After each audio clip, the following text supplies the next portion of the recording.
So this is the primary way that elders or pastors lead the church and care for the church, by teaching the word of Christ. It's interesting. We'll go back to 1 Timothy 3 in just a minute, but you look in those qualifications for an elder, most all of them are character qualifications that are really expected of all Christians.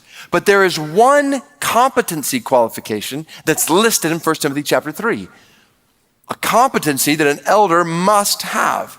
1 Timothy chapter 3 verse 2 says an elder must be able to teach. An elder must have a gift of teaching.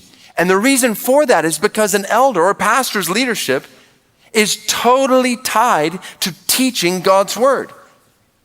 Think about it. Who's the ultimate leader of the church? Jesus, right? But we don't see Jesus physically in front of us. So how does Jesus lead his church? Through his word that we do have physically in front of us. Which means that the elder must follow this. Elders must know God's word extensively, must study this word, memorize this word, meditate on this word, because elders, pastors can't lead the church without this word.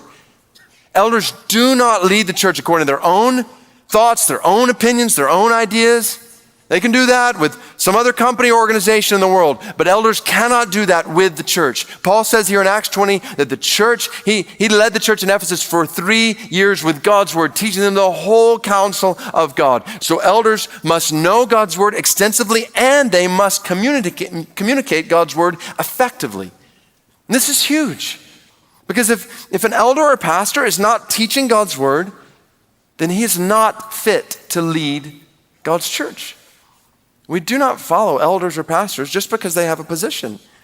We only follow elders or pastors if they know the word, they're following the word, and are teaching others to follow it. The minute I am not teaching this word accurately and faithfully, that is the minute I lose the right to lead in this church.